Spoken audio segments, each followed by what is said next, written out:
Hello बच्चों, कैसे हो आप लोग सब। This is your Shoma ma'am. हम इसके पहले वीडियो में मिल चुके हैं, है ना। इसके पहले वीडियो में मैं आप लोगों को आपका जो अगला पार्ट है, नया पार्ट है परिश्रम, इस बारे में हम लोग थोड़ा सा चर्चा किए थे। आज हम उस चर्चा को आगे बढ़ाएंगे। सबसे पहले आप लोग मेरे को ये बताइए, आप लोगों को वीडियो से पढ़ाई करना कैसा लग रहा है ना। वीडियो में जो पिक्चर दिखाया जा रहा है, जो स्टोरी बताया जा रहा है, कथा कहानियाँ बताई जा रही हैं, है ना, वो देखना और किताब पढ़ना, ये सब में बहुत फ़र्क रहता है। आप पिक्चर को जितना आप देखोगे वीडियो के थ्रू, जितना कहानी आप सुनोगे वीडियो के थ्रू, वो आपको हमेशा याद रहेगा।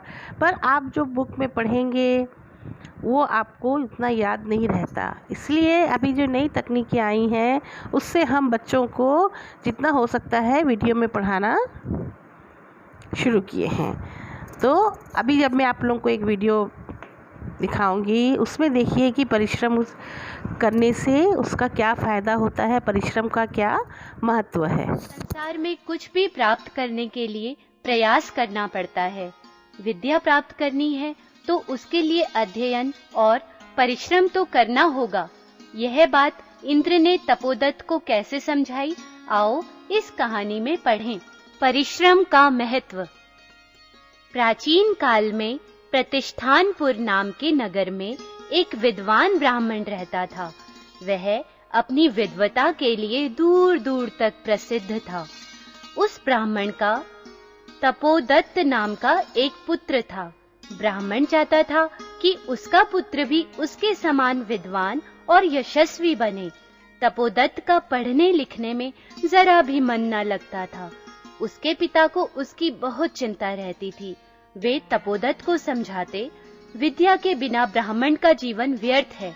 तुम शास्त्रों का अध्ययन और अभ्यास किया करो। विद्या और ज्ञान के बिना मान सम्मान प्राप्त नहीं होता। किंतु तपोदत्त अध्ययन से जी चुराता था। तपोदत्त एक अलग स्वभाव का बालक था। वह सोचता तो था कि पिता की आज्ञा का पालन करे और सभा में बैठकर शास्त्र चर्चा में भाग ले, किंतु परिश्रम करना उसके बस का नहीं था। वह बिना परिश्रम करे विद्वान बनकर प्रशंसा प्राप्त करना चाहता था। एक दिन इसी उधेड़ बुन में वह गंगा किनारे बैठा था कि उसके मन में एक विचार आया, क्यों ना मैं तपस्या करके विद्या प्राप्ति का वरदान प्राप्त कर लूं। सुना है तपस्या करके कुछ भी प्राप्त किया जा सकता है। इससे बाद में शास्त्रों का अध्ययन अध्यापन करना सरल हो जाएगा। ऐसा निश्चय कर तपोदत्त गंगा किनारे बैठकर तपस्या करने लगा। दिनों दिन उसकी तपस्या कठोर होती गई और उसने खाना पीना भी त्याग दिया। देवराज इंद्र को तपोदत्त की तपस्या के बारे में पता चला तो वे उसे समझाने स्वयं गंगा किनारे आ उपस्थित हुए। कठोर तपस्या में लीन तपोदत्त की दशा देखकर उन्होंने उसे रोकने का एक उपाय सोचा। इंद्र ब्राह्मण का वेश धारण करके तपोदत्त के सामने ही गंगा के किनारे पर बैठ गए और उसे दिखाने के लिए मुट्ठी में बालू ले लेकर गंगा जल में डालने लगे। तपोदत्त ने यह देखा तो उत्सुकतावश पूछा, हे विप्रवर, यह आप क्या कर रहे हैं? इस प्रकार अपना समय नष्ट क्यों कर रहे हैं? इंद्र यही चाहते थे कि तपोदत्त का ध्यान उनकी तरफ जाए। वे झट से बोले, मैं तो मनुष्यों और पशुओं के गंगा पार जाने के लिए पुल बना रहा हूँ। तुम इसे समय नष्ट करना कैसे कह सकते हो?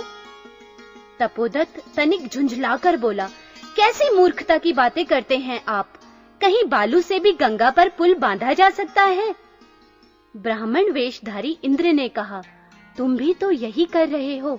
बिना अध्ययन और परिश्रम किए तपस्या और अनशन से ज्ञान प्राप्त करना चाहते हो। यदि ऐसा ही हो तो संसार में कोई विद्या ना पढ़े, सभी कमंडल लेकर गंगा के किनारे तपस्वी बनकर तपस्या करने बैठ जाएं। तपोदत्त ने ब्राह्मण की बात पर विचार किया तो उसे लगा कि सचमुच मंत्र जाप और तपस्या करके विद्या प्राप्त करने की आशा करना पानी में बालू डालकर पुल बनाने की कोशिश करने जैसा ही व्यर्थ है। उसकी आंखें खुल गईं। वह तपस्या त्याग कर घर लौट गया और मन लगाकर शास्त्रों का अध्ययन करने लगा। लगातार अध्ययन और परिश्रम करने से तपोदत्त शास्त्रों का ज्ञाता और विद्वान बन गया। पिता की भांति ही उसका नाम भी प्रसिद्ध हो गया। हाँ, तो देखा आप लोगों ने वीडियो, कैसा लगा? ये वीडियो में एक कहानी के जरिए बताया गया है कि परिश्रम करने से क्या फ़ायदा होता है। हम अपने जीवन में बहुत आगे बढ़ते हैं। परिश्रमी व्यक्ति कभी विफलताओं का मुंह नहीं देखता, वो हमेशा सफलताओं की ओर अग्रसर होता है ना। तो चलिए मिलते हैं हम नेक्स्ट वीडियो में। इसी परिश्रम पाठ को आगे बढ़ाते हुए हम इसमें चर्चा करेंगे। धन्यवाद, बाय।